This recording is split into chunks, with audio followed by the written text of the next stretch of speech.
Seventh Discourse, the Think System. Listen to what I'm saying just for a minute, because it comes to my mind very strongly sitting here. The idea of specificness versus what we would call extension of singularity, or degrees of truth or spiritualness. One of the great moral allegories in American theater is the Music Man. Contained in the Music Man is every single element in regard to spiritual awakening and definitions of God in limited context that there is. It starts out immediately with man in defiance of truth, singing a song. You have got to know the territory, which is a way of saying you must think specifically in a relationship, of course, and effect in order to communicate. The icon of that is the anvil salesman, who is absolutely concrete. What is he doing? He's seeking out what? The magician. He's searching for the magician. Why? Because the magician is what? Selling an idea. A magician doesn't have to know the territory. Does God have to know the territory? Well, that's absurd. He doesn't have to know the territory. So what does the anvil man say? He said he sells band instruments and uniforms and instruction booklets. And the other guy says, what's wrong with that? And the anvil salesman says, he doesn't know a concerted thing. He can't read a note, and he doesn't know a flugel from a Jew's harp. Of course not. Why? He has an idea. Now, when you attempt to convey an idea, you must present duality with a specific problem. So what does the Music Man say to Buddy? He says, I don't know if I'm going to stay here. I must give them a problem, make them recognize what? They have a dilemma, which it is precisely with the song Pull. He gives them an intense problem and shows them that through his idea, he can solve the problem. Isn't that nice? In the allegory of the Music Man, here he is, in fundamental extension of love and charity and goodness. Why? Because it brings together unity in regard to the community. But what is finally missing? What one element is missing in this? Love. Of course. The element is that love is not in there. And that includes love of himself. What occurs then in the symbol of Marion, the librarian, who what? Perceives the good, and he's going in his relationship in the community. First intellectually and with apparent discernment, overlooks his shortcomings, doesn't he? This is love now, a beautiful example of it. She justifies her reactions to him in an intellectual manner. When finally her ideas about God, which is really what they are, become so intense that denials that are brought directly to our attention by the anvil salesman, by the specific idea that you must look at the parts of this man rather than looking at his wholeness, she finally succumbs totally to the idea of communication with him and loves him totally. What does he do? Responds immediately and loves her. What happens? The think system, or the idea, then triumphs, obviously. How could it not triumph? Do you see that? Well, that's a beautiful example of how man, even unbeknownst to himself, will construct allegories of truth. He inevitably does it. What we're trying to say here, and this is difficult to get, this is what Jesus teaches in the Course in Miracles. Actually, mind, idea, is totally abstract. The moment that it becomes specific, it dies, because it has established a form of reality and judgment outside of itself. And this is precisely what Jesus tries to teach in A Course in Miracles. Now, literally, what you have is this. You actually have the choice of being the anvil salesman, which means you literally reduce all life to a single object that you can identify, which is death, concreteness, or you turn totally to an idea of wholeness or truth or love, which is God. Now we're attempting to do with you here is to cause to come about in you, literally, physiologically, mentally, emotionally, morally, in any regard, through action, through passiveness, a recognition momentarily of a containment of truth or God versus death. That's all we do. We may do it in a lot of fashions. We can say to you, for examples, if there is a God or truth, there literally cannot be such thing as death, period. Now, you will not think that idea here on earth because it is not here. The construction of the earth in your mental process is based on duality and fracturedism or specificism or death. As soon as you limit anything in any regard, you literally die. What we're really trying to get you to do is to think abstractly. And that's difficult because all your ideas of selfness are based on false discernment in regard to the memory patterns contained in you in relationship to a false identity. Do you see that? I can say things on the highest level to you. If you have any form of fear in you, it is totally impossible for you to love. The way that Marion came to know him was simply to look right through all of his fears, all of the possibilities of him what? Not being exactly what she had always waited for. In all of the songs that she sings, she's waiting for what? God. But she doesn't find him where? Outside of herself. She finds him where? In the recognition of herself in relationship to the wholeness of the community, in her love for him. That's very nice.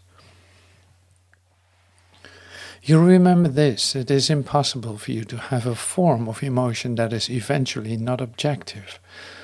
When you are angry, you must be angry with something, someone, some circumstance, some idea. You may not be able to identify it, but you are. Because anger, death, grief must be what? Specific. They must have an object. The strange idea contained in Christianity as it is taught today that man as manifest in Jesus Christ is required to go through a physical death process or be persecuted or tormented in order to resurrect or discover the truth is absurd. Death can never lead to life. If there is such a thing as death, there could never be eternity. There could never be life. It literally could not be. You watch the services that go on this Easter in relationship of man's absolute determination to acknowledge death rather than God. He absolutely will do it. He cannot not do it. It is a manner in which he is constructed. I'm going to read to you for just a minute from A Course in Miracles while it's on my mind because I want you to get this. Oh, I could mention this, but this may not help you. Listen. Complete abstraction is the natural condition of the mind, but part of it now is unnatural. It doesn't not look on everything as one. It sees instead but fragments of the whole, for thus, only thus, could it invent the partial worlds you see. The purpose of all seeing is to show you what you wish to see. All hearing but brings to your mind the sounds it wants to hear. Thus were specifics made, and now it is specific we must use in practicing. You see that? Listen. One brother is all brothers. Every mind contains all minds, for every mind is one. Such is the truth. Yet do these thoughts make clear the meaning of creation? Do these words bring perfect clarity with them to you? What can they seem to you but empty sounds? pretty perhaps, correct in sentiment, yet fundamentally not understood, not understandable. The mind that taught itself to think specifically can no longer grasp at abstraction in the sense that it is all-encompassing. We need to see a little that we can learn a lot. Wow, that is high truth. That is what we're teaching. If you will come on a day-by-day and a moment-by-moment basis to see this, it will help you in the relationship with yourself. As you come more and more into your own focus of truth, keep in mind every moment as much as you can that you literally cannot die. This will help you. Inevitably, you are translating in a false pattern of who you are from yesterday to tomorrow. You cannot do it. You literally think you can get up and walk out of here and go somewhere and do something. You all do. You can't. You're dealing with yourself directly in your own limitations, and because of that, are in direct association with your own death. You have to be. Course in Miracles, Lesson 163. Death is a thought that takes on many forms, often unrecognized. It may appear as sadness, fear, anxiety, or doubt, as anger, faithlessness, and lack of trust, concern for bodies, envy, and all forms in which the wish to be as you are not may come to tempt you. All such thoughts are but reflections of the worshipping of death as Savior and as a giver of release, embodiment of fear, the host of sin, God of the guilty, and the Lord of all illusions and deceptions. Thus the thought of death might seem mighty, for it seems to hold all living things within its withered hands, and hopes and wishes in its blighting grasp, all goals perceived, but in the sightless eyes. Wow, the frail, the helpless, and the sick bow down before its image, thinking it alone is real, inevitable, worthy of their trust, for it alone will surely come. All things but death are seen to be unsure, too quickly lost, however hard to gain, uncertain in their outcome, apt to fail the hopes they once engendered, and to leave the taste of dust and ashes in their wake, in place of aspirations and of dreams.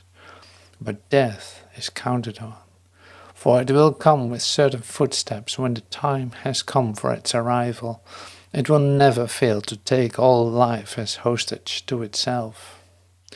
Would you bow down for idols such as this? Here is the strength and might of God Himself perceived within an idol made of dust. Here is the opposite of God proclaimed as Lord of all creation, stronger than God's will for life, the endlessness of love and heaven's perfect changeless constancy. Here is the will of God, the will of the Father and of the Son defeated finally and laid to rest beneath the headstone death that has placed upon the body of the Holy Son of God.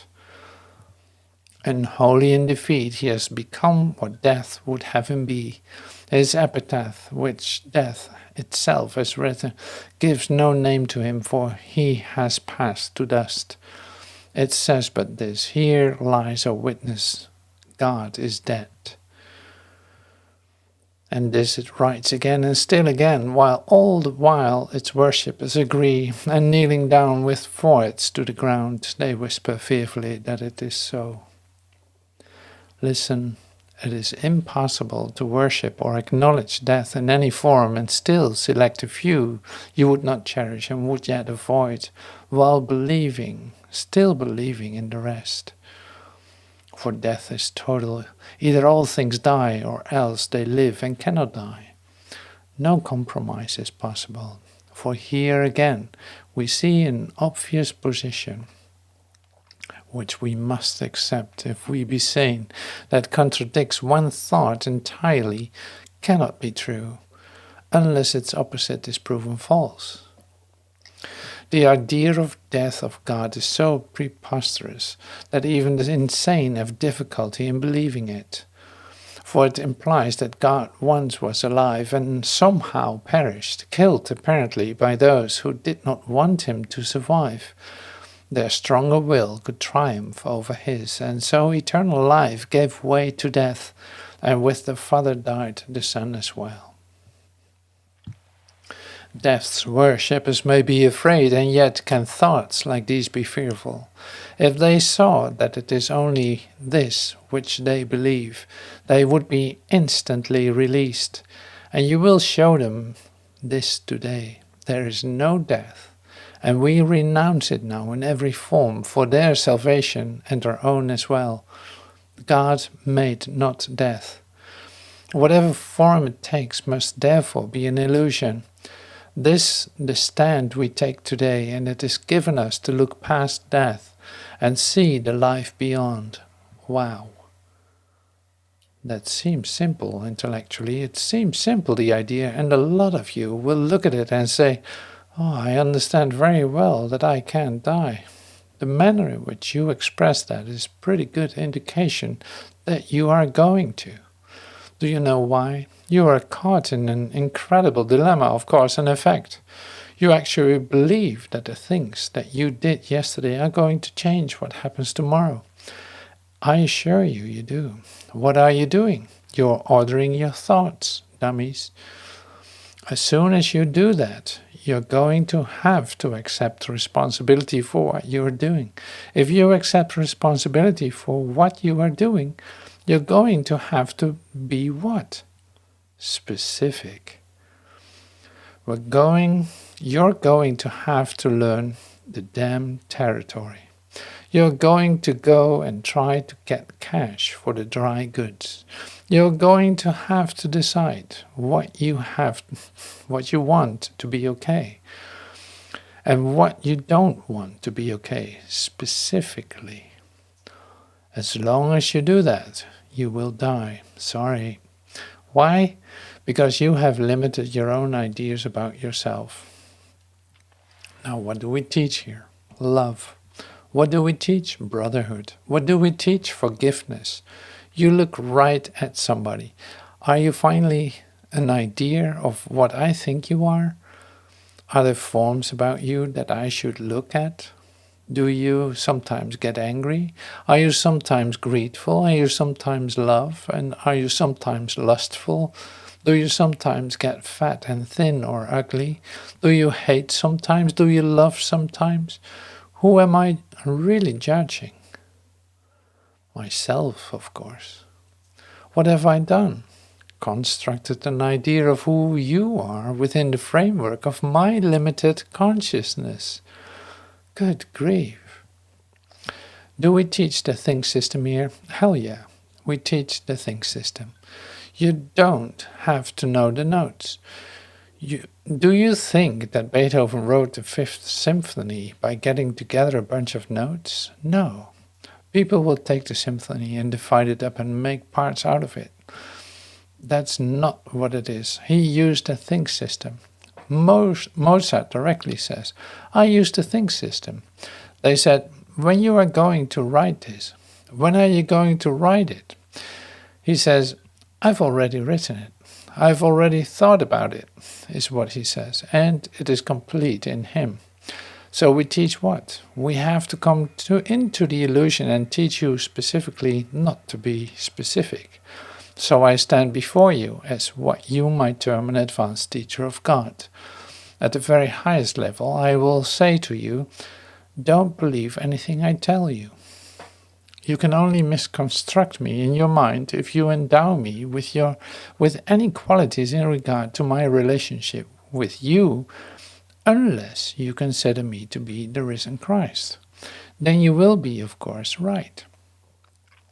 I look at you as nothing but the Christ. This is A Course in Miracles as taught at its highest level.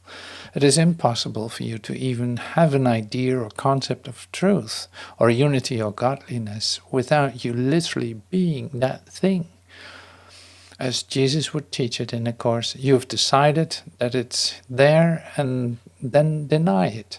It's like walking around and saying, I don't believe in God. That's absurd. God does not obviously require your belief in him. Your brother's godliness does not require that you believe that he is godly. Darn it. He is, whether you think so or not. The dilemma is always yours in the denial of him. Love the Lord thy God with all thy might and power, and thy neighbor as thyself. Brother, that is the only basic teaching. The absurdity of present Christianity, that somehow you can love Jesus and hate your brother and attack your brother, is insane, of course.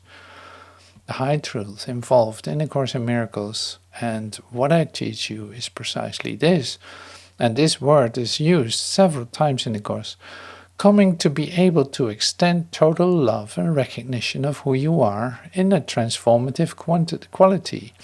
It occurred, for example, with the magician, the music man, when he is absolutely present with love. He can't get away from it. He says to the little boy, I'm going to be honest with you. He's going to really try and be honest here at this moment. This little boy says, are you a liar? He says, yeah. And then he tries to justify himself. He says, well, you have to got your band. And the little boy said, what band? He says, I always think there's a band. Then he says, well, I got my foot caught in the door and I can't get away. Why? His foot is caught in love. So that's really what we teach, forgiveness. Inevitably, what is taught in the illusion will be taken by the individual identity, and he will attempt and must attempt to establish it within the limited framework of his own individual consciousness. And he will give qualities to God. He cannot not. Actually, what we teach is acceptance, non-judgment, and realization that through surrender or acceptance, there will occur in you a process of recognition of your true heritage. That is what we teach. The idea of icons, the idea of symbols, in the illusion representing the truth, are true because it is only through the word that the idea can be firmly established. That can be expressed in a lot of ways. If I look at this candle, you and I may together, if we wish, in communication, share the total recognition that this candle is the light of the world. I assure you that it is. Each one of you has within his mush of unreality a light, a spark. In your re-establishment to the great race, this is Jesus' expression in the Course in Miracles, you facilitate in your own microcosm the recognition of the mutuality of your identity with the entire universe. How do you do that? Through the subtraction of your karma, of your memory, or your dimness in regard to what you had constructed yourself to be.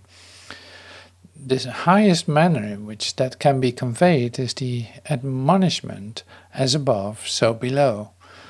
As long as you have in your mind the idea of potential, you will think that something can be accomplished in the future or next week, and you have limited yourself to your ideas about yourself.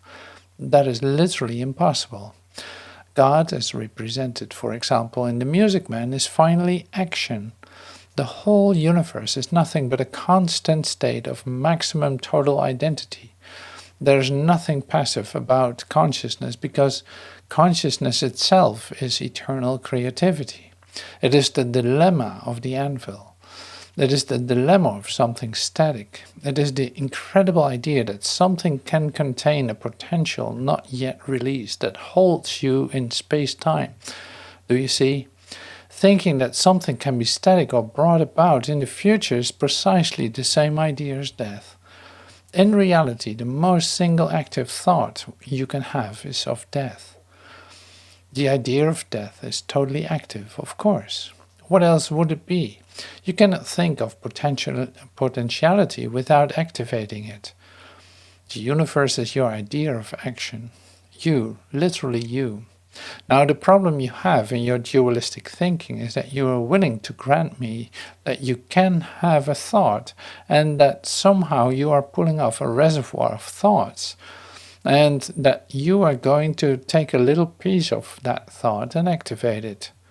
Now you are caught. Why? Because you've got a God outside of you. You inevitably have constructed God as a potential. Not true. Here's the highest thought I can give you. Until you activate it, it literally is no thing. Now, here is the problem. Since there's no such thing as no thing, actually your idea of activating it is dualistic. I can't teach you this, but I can assure you that it's true. God's will be done literally because it always has been done and is being done on a continuing basis. Get a hold of that if you can. If you pull that down a little bit, darn you, you're making your tomorrow. Quit doing it. Don't make your tomorrow. The script that you wrote for yourself is really junky. No matter how you may try and polish it up and tell me how much you love and what you think you are, there's nothing. All of your memories are what we call post-schism.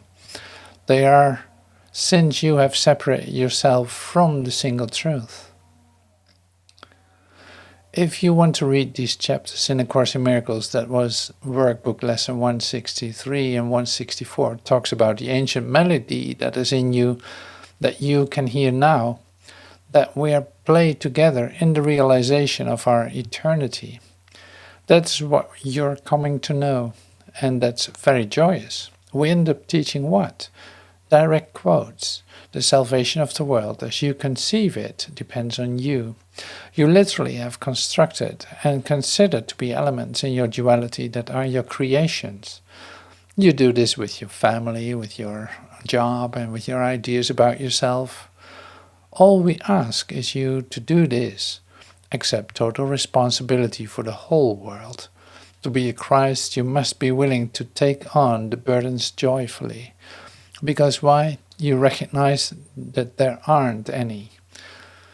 You are very willing as you sit here, and I watch you do it, accept responsibility for a lot of things that are occurring on earth. But ultimately, somewhere along the line, you're going to say to me, I can't be responsible for that. I tell you as I stand here to awaken you from your dream that you are responsible for the world. Until you came here, it wasn't here. Until you constructed it in fracturedism, until you looked through the mirror darkly, it literally was not here and could never be here. We are teaching you to think abstractly. Now, that is going to stir a great deal of memories in your individual karma. Why not? How many experiences have you had within your own individual relationship of consciousness with yourself? You listen carefully to what I'm going to say. You have had and are having all that ever occurred since the schism originated. Can you understand that? Listen to me. The crucifixion of the Lord Jesus Christ is going on right now. Who are you? Are you the man on the cross? Yep. Are you the Roman soldier? Yes. Got a feel for that? Are you Peter in denial? Yep. Are you Thomas looking at the palms? Yep. Are you Judas betraying him? Of course, you dummy. Who do you think it was? Why do you think you are here if you're not in continual denial or crucifixion or acknowledging death, when all he ever said to you was, look, there isn't any death, you dummies. In A Course in Miracles he says, I gave you a very graphic description of it. Literally, what he did was reorganize particular combinations of energy cells to duplicate himself. That's a pretty high form of what you would call magic, if you want to call it that. When concreteness suddenly appears in a closed room, with a pretty good analogy, all it really does is present you with the ultimate miracle, which is a way of saying that nothing is finally miraculous, because the term miracle by definition implies that something could be ill, sick, evil, separated, and then overcome, as man says, by a miracle. That's absurd. A Course in Miracles is a course, as Jesus described, in coming to know who you are.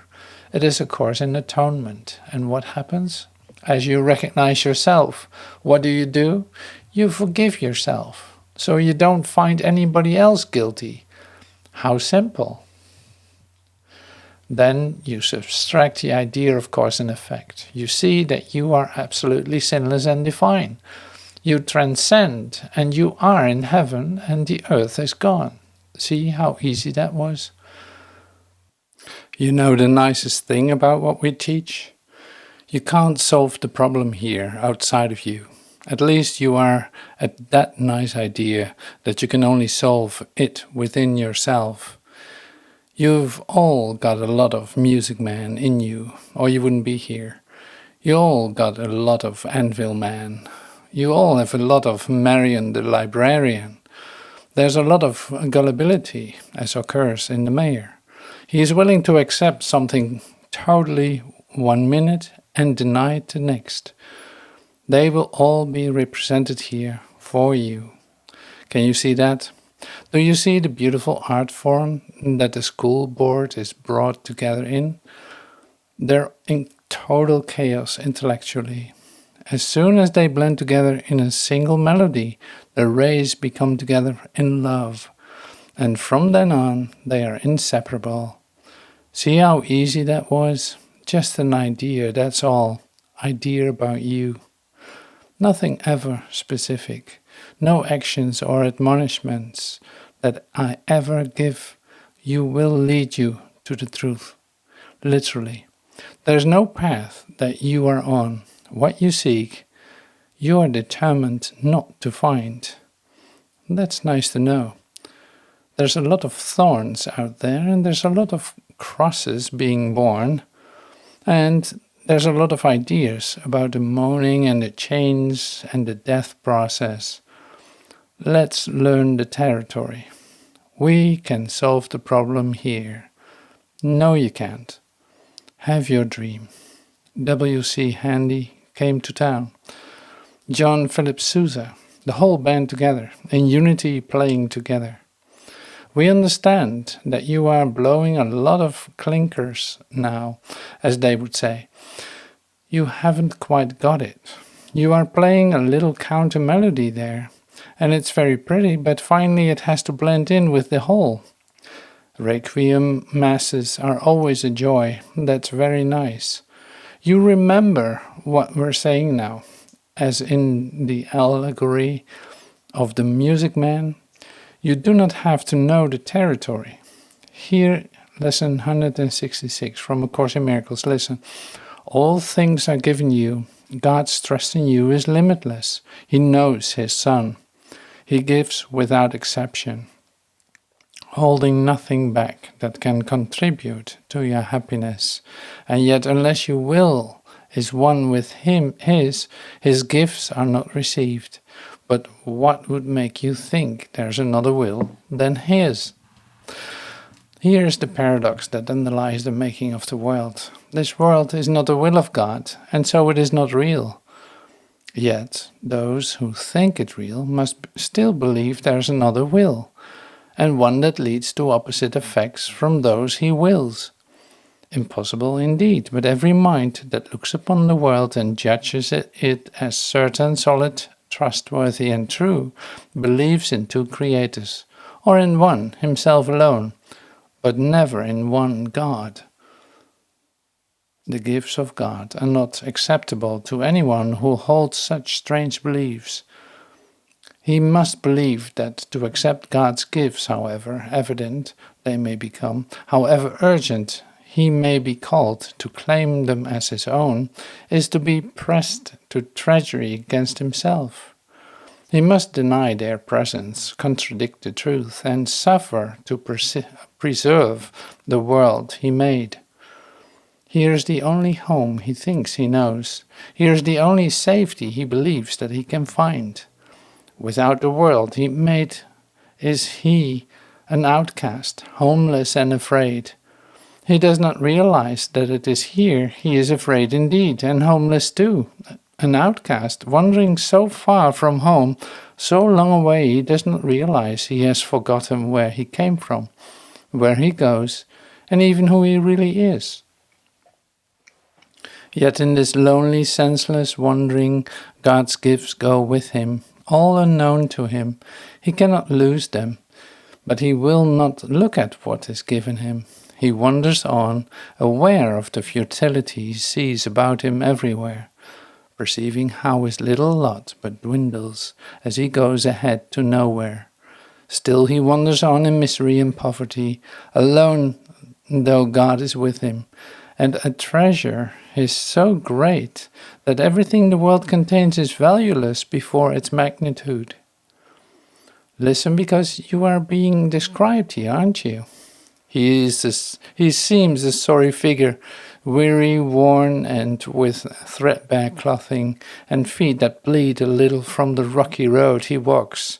No one but has identified with him, for everyone who comes here has pursued the path he follows, and has felt defeat and hopelessness as he is feeling them. He is really tragic when you see that he is following the way he chose, and need but realize who walks with him and open up his treasures to be free. This is your chosen self, the one you make as a replacement for reality.